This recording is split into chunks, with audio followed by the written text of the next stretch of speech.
Many ancient cultures shared similar beliefs in a sacred place in the north, often described as a harmonious paradise.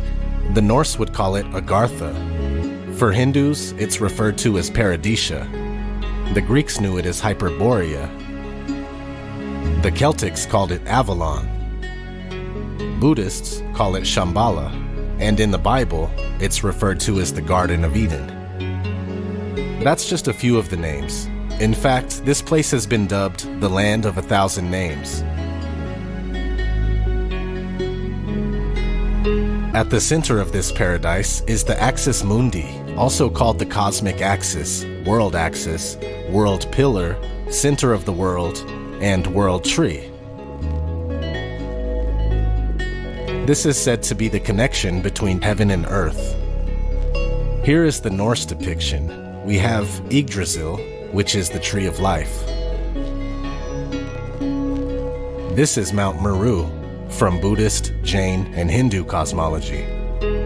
It's a central world mountain that reaches high into the heavens, and resting above it is the North Star. In the Mayan cosmology, there is a central pyramid. Same theme with the Inca cosmology and the Navajo cosmology. So you get the idea, and of course this is fascinating on its own, but here's where it gets crazy. In the 15 and 1600s, many maps were made that depicted 4 large islands in the Arctic region surrounding the North Pole. The most popular map with these Arctic landmasses comes from 1595 by Gerardus Mercator, where we can see a large black mountain called the Rupes Nigra, surrounded by a great whirlpool into which 4 powerful rivers flow. These rivers divide a massive landmass into 4 distinct islands. These islands were said to have been written about in great detail in a lost book from the 14th century called the Inventio Fortunata, which itself also references much older and similarly lost work.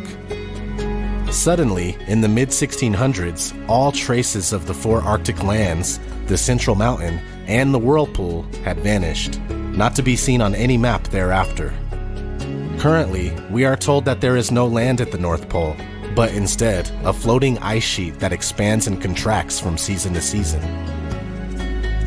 Here's a short clip from a documentary claiming to be going to the North Pole. Arriving destination, 15 feet, 12, 10,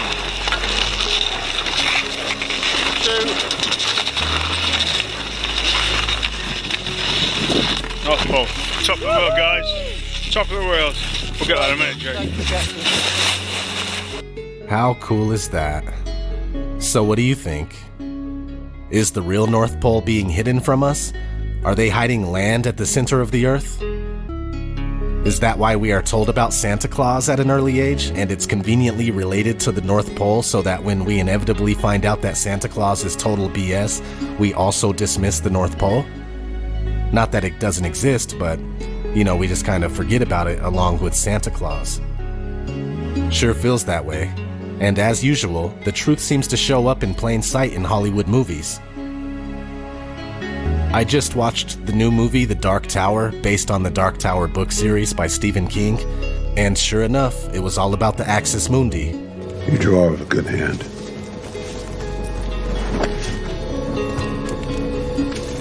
I just don't know what this is. It's a map. My father showed me a map like this once. Inside the circle is your world and my world. Many others.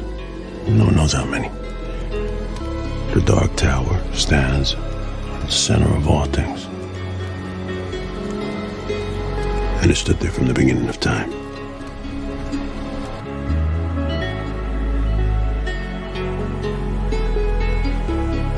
Dark Tower equals Rupes Nigra, or the Black Rock. And in the movie, a young boy goes to another dimension called Midworld, and the only reason he's able to get in is because, quote, his shine is pure. That's a prerequisite in a lot of the North Pole paradise mythology we were discussing earlier.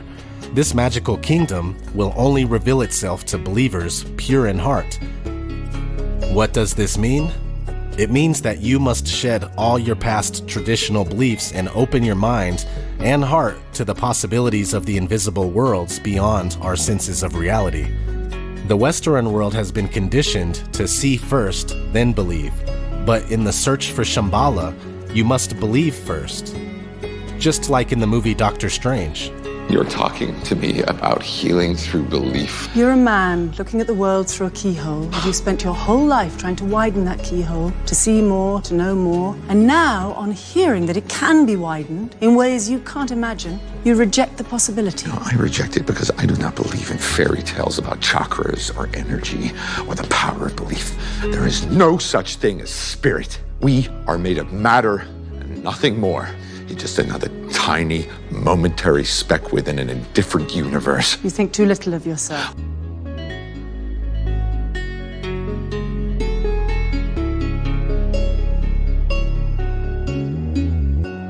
In the Wonder Woman movie, the guys are on the ocean, it's dark and foggy, then suddenly they poke through to see a beautiful hidden land.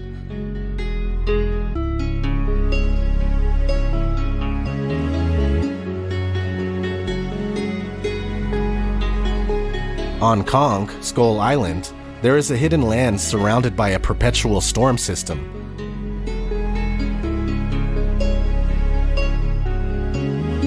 When the people finally get there by way of helicopter, you can see the Aurora Borealis. So there we have a hidden land in the Arctic connection.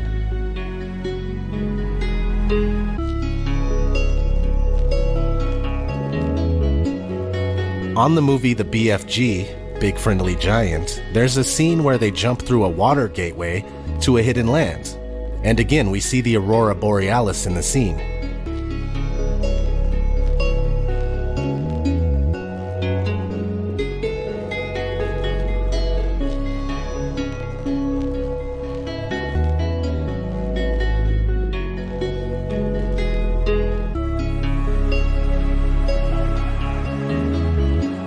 On the video game Uncharted 2, we get this cutscene.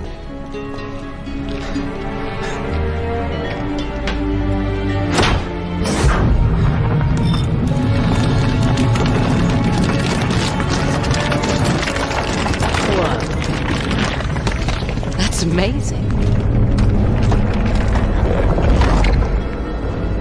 Chloe, I know where that is. Let me use your bag. Which means...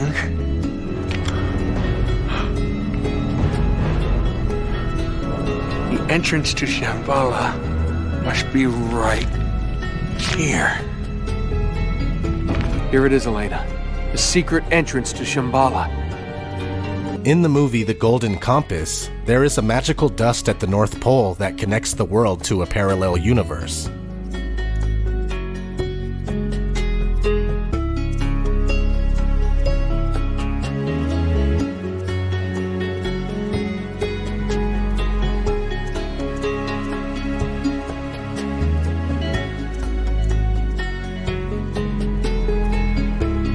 That movie, The Fountain, was a weird one. Have you ever seen that? Had some domed world, tree of life symbolism.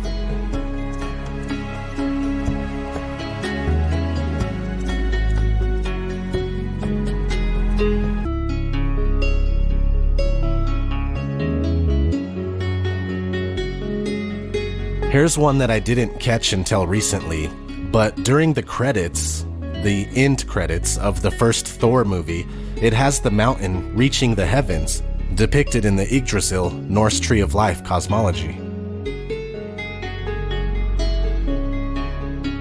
Of course, that one is easy. Thor is obviously full of Norse concepts. My favorite part is when they are fighting on the Bifrost Bridge, aka Rainbow Road.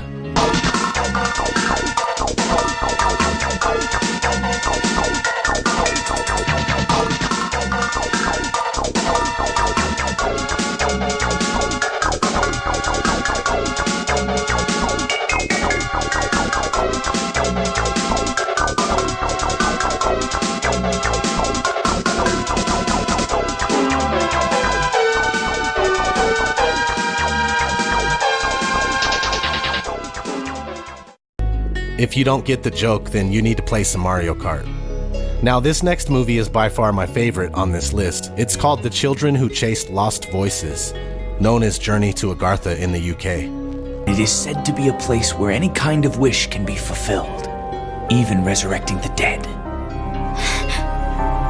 Is Agartha a real place? Who knows? It could just be an old legend. It's very straightforward, where a little girl journeys to Agartha, and I highly recommend this one. The story and the animation are just perfect. Visually stunning masterpiece for sure.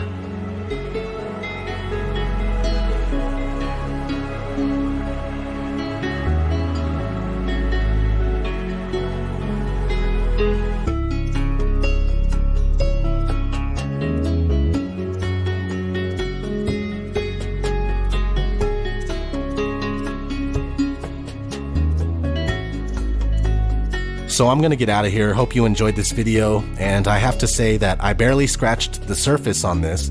A channel called Flat Earth Paradise covers this topic in great detail and inspired me to make my own video.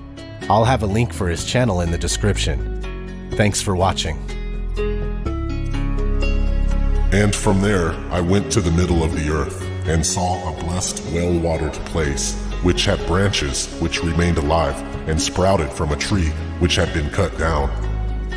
And there I saw a holy mountain, and under the mountain, to the east of it, there was water, and it flowed towards the south. And a river went out of Eden to water the garden, and from there it was parted and became 4 heads. Beautiful in elevation is the joy of all the earth, Mount Zion in the far north, the city of the great king.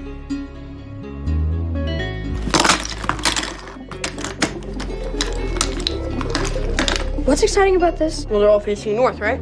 Yeah, so? The needle's naturally drawn to the Earth's magnetic North Pole. Meaning, if we follow the compasses north? They should lead us to the gate.